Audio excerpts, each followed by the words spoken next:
Pass over the western border of Quebec.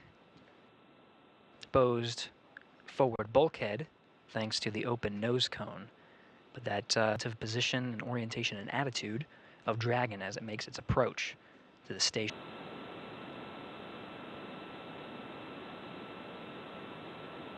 Sunset. So they are now in an orbital nighttime, flying about 260, but docking for us is called at the time of soft capture. 5 meters. Away.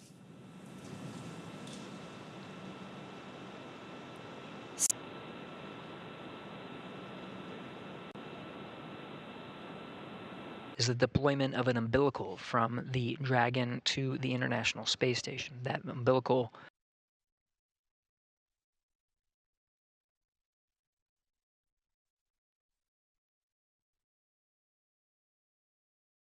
SpaceX Freedom hatch is open. Copy, hatch open.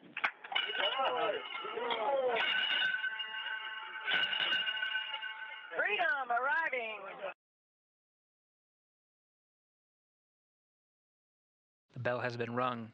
Alexander Gorbunov, the first through of Crew 9, being welcomed by Expedition 72. Next up is Crew 9 Commander Nick Hague.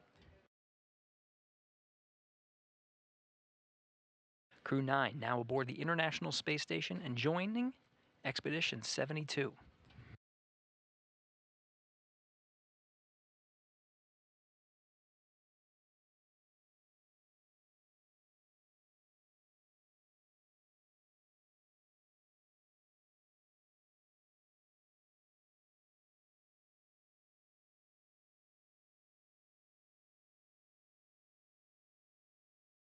Welcome to the International Space Station, and Nick, welcome back home to the International Space Station. It's great to be here with bringing the 72 back up to 11. Alex and I had a smooth ride up here, and so first off I just want to say thank you to the teams that got us ready to fly Freedom to the station, and it was a awesome ride. And coming through the hatch and seeing all the smiles, and as much as I've laughed and cried in the last 10 minutes, I know it's going to be an amazing expedition, so I'm really looking forward to getting to work up here. So I'm very happy to be here in this huge, amazing laboratory, International Space Station. And I'm looking forward to working with this crew, Expedition 72, and with people who are supporting us on the ground, MCC Houston, MCC Moscow. So yeah, it's been quite an evolution over the last 3 months. We've been involved from the beginning through all the processes of assessing our spacecraft, Calypso, and it was trying at times. There were some tough times all the way through. You certainly, as the commander and the PLT of your spacecraft, you don't want to see it go off without you, but that's where we wound up. And through all the process, most of the news we heard, as we would hear things over the news waves and the different means that we have to get information up here, that 80% of the time you'd hear Sunny and Butch, Butch and Sunny, Sunny and Butch, Butch and Sunny. And I just want everybody to know how much we appreciate that.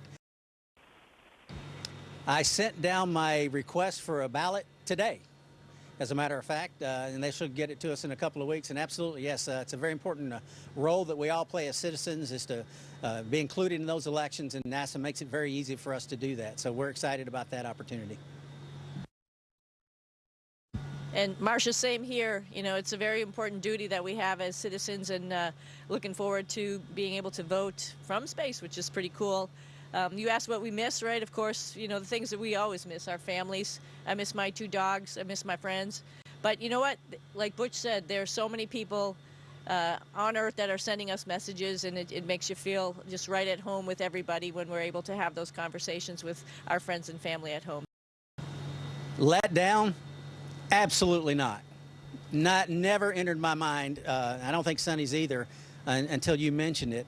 It's a fair question. I get it.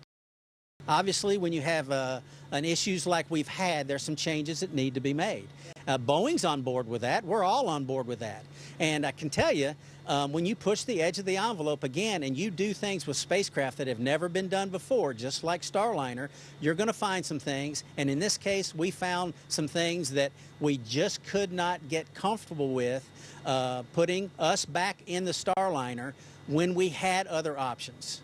There's many cases in the past where there have not been other options. We were very fortunate that we have the space station and that we had the option to stay and we had the option to come back a different way if that's what the data showed. I think the data could have gotten there. We could have gotten to the point, I believe, where we could have returned on Starliner, but we just simply ran out of time. Other thoughts about seeing it leave? You know, like you mentioned, we're both, you know, Navy.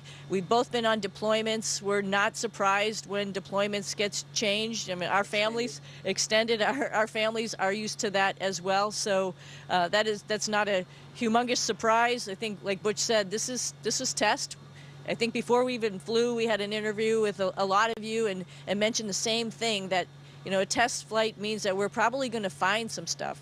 We've done as much as we can to look at the envelope that we're going to operate in, but this is the first time that we've had humans in space in Starliner, and we did find stuff, and you know, we made the right decisions, and we're here, and that's how things go in this business. Like Butch said, it's risky, and that's how it goes in the business.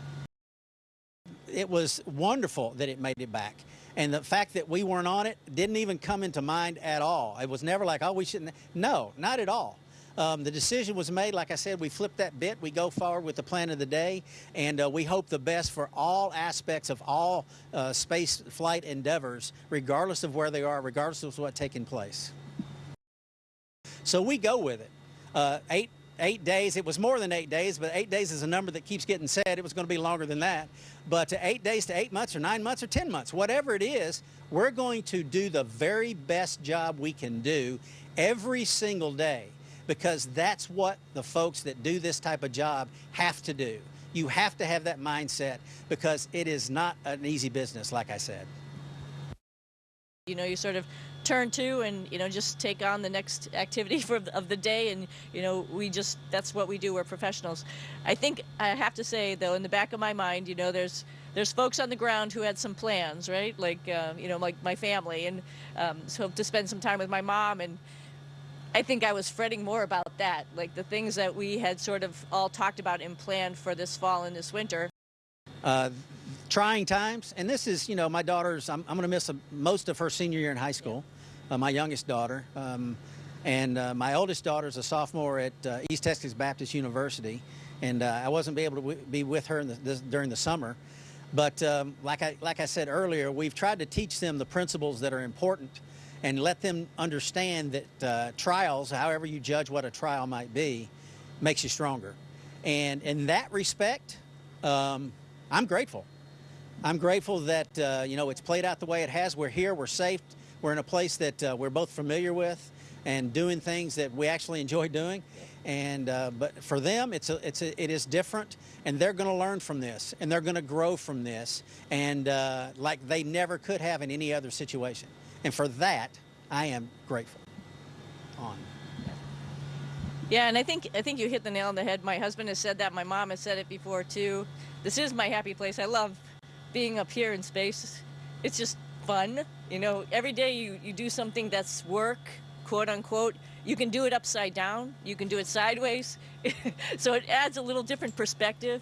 And, you know, about staying up here longer, one of the things I was sort of regretting about a short duration flight is I wasn't going to be able to share it with a lot of people. One of the things I like to do up here is sort of write like a little recap of the week and send it down to people so they can see what fun we're having and what, you know, what kind of work we're doing up here, because it is so much different than being on Earth, and I think it opens up that door of making you think a little bit differently, just perspective. So much for taking the time. My question is for Sunny, and it's a little philosophical, so apologies for that. But what do you feel in your body, your mind, and your soul when you run in space, and how does it compare to running on Earth?